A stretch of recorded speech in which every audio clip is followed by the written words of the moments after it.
years later, on Walter Martin, on that radio show, he said he talked to a woman, the same scripture the Lord revealed to her. God is doing it a lot of people the same way. He is really neat. Another scripture here. Let's go to Luke. Matthew, Mark, Luke. This is a great one. Let me tell you, because I was visiting my brother one time, the brother that started the whole thing when he took a book at the door. He had gotten so cold. He didn't even get baptized. He had a nerve. He didn't even get baptized, and he just felt like I was the dirtiest person in the world to be coming to him and telling him that he should come out of the witnesses because it's wrong. All these things were wrong. Well, I left there, his house, and I fell apart crying on the road. I mean, I just broke down. He was so cold. He was so vicious. The way he was talking to me, like venom coming out of his mouth. It was so disgusting. I was shaking and crying all the way home.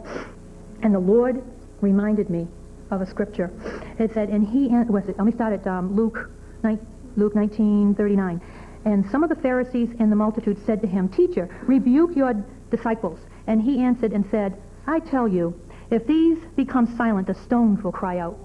The Lord impressed upon me, I'm saying this is for me, he impressed upon me that my heart was stone, just like my brother's, and that he had softened my heart, and that's why I was feeling again. I had feeling. I was so stony cold. Let's go to Ezekiel. You probably all know what this is. Ezekiel 11:19. Oh, let me get to it. I folded it so I'd find it quickly. Okay. Ezekiel 11:19. And I shall give them one heart, and shall put a new spirit within them. And I shall take the heart of stone out of their flesh, and give them a heart of flesh. He really changed my heart. I can't tell you. Yes, I can. You all know. It is great. But when you start feeling again, it really does, it hurts so much. And I just want to encourage you that when you go through this, feelings are going to come back to you, and you're going to not know what's happening to you. And I don't know where this tape is going to go. And if this tape is ever put in the hands of someone right now who may be listening to it that is not out yet, has not come out of Jehovah's Witnesses, I'm just going to tell you, you're going to have all kinds of feelings, and it's because God has given you a heart of flesh again. The stone is just crumbling. I would like to bring up my husband right now.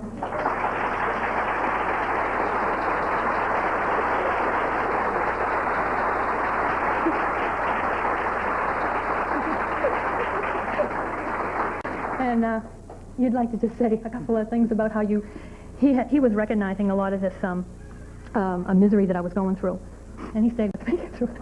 Yeah, my wife, because of all the things that had happened to her, really put all kinds of tests upon me.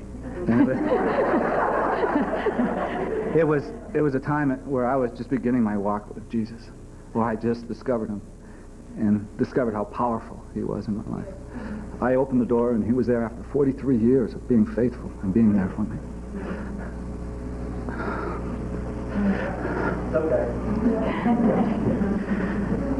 When I came here last year, I'd only been here, I feel like, a new person for a couple of months. Since I had met Mary 2 months before and started going to church after being away for 25 years, I saw this place as a place of spiritual growth, where I could see that these people had come so far from a cult to a place with Jesus, and I knew that if they could do it, that I could do it.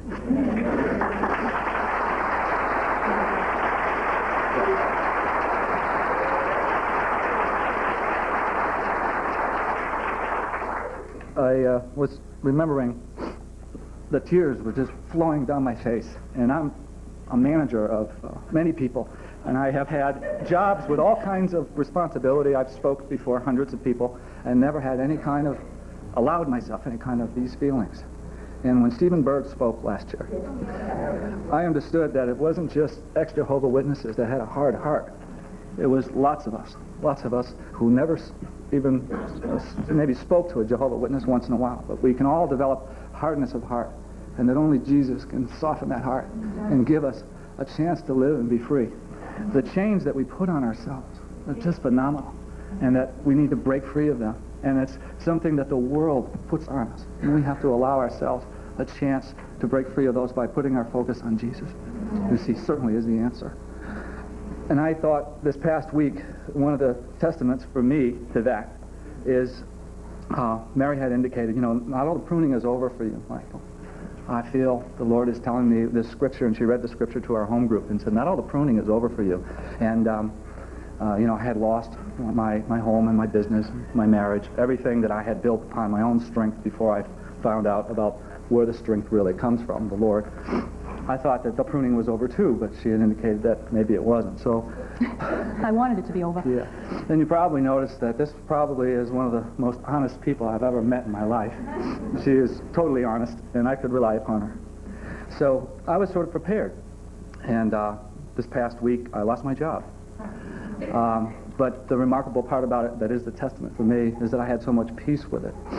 Because whenever I got scared, even now when I get scared about providing for my family, I just lean back and Jesus is there holding me up. And that peace no one can understand. It goes beyond our understanding. It is really Jesus. And if we allow him to work in our lives, it's just awesome. In this scripture, I just want to share this with you because it just comes to my heart. Some sat in darkness and in gloom, prisoners in misery and in irons. For they had rebelled against the words of God. They had spurned the counsel of the Most High. Their hearts were bowed down with hard labor. They fell down, and with no one to help. Then they cried to the Lord in their trouble, and he saved them from their distress. He brought them out of darkness and gloom and broke their bonds asunder. Let them thank the Lord for his steadfast love, for his wonderful words to humankind. For he shatters the doors of bronze, and he cuts in two the bars of iron. That's an awesome thought for me. The shackles that we put on ourselves and that have been put upon us over the years, they can be broken when we turn to Jesus. Isn't he a great guy?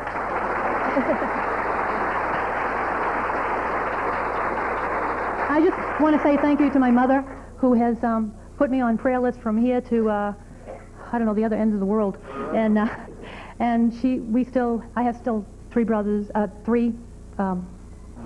members in the witnesses. My mother still prays to them, and I do, and my sister does. And we would like to sing a happy song here before we leave, and I'd like my mother to come up and sing with us. Come up, Ma.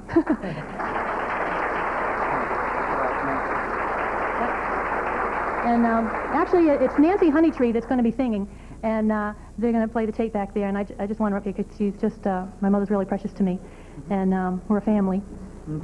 And if everybody would stand and join us, you'll catch on to the words real quick. I've just got to get you to sing my favorite sing-along song. It's called Ain't It Grand to Be a Christian, and it goes like this. Well, ain't it grand to be a Christian? Ain't it grand? Ain't it grand to be a Christian? Ain't it grand? On Monday, Tuesday, Wednesday, Thursday, Friday, Saturday, all day Sunday, grand to be a Christian. Ain't it grand? Well, ain't it grand to be a Christian? Well, ain't it grand to be a Christian? Ain't it grand? Ain't it grand to be a Christian? Ain't it grand? On Monday, Tuesday, Wednesday, Thursday, Friday, Saturday, all day Sunday, grand to be a Christian. Ain't it grand? All right. This is a little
Dr. Jason Morrison, theologist again. I just want to say thank you for watching the videos, and I hope you got plenty of self-rediscovery and freedom out of it.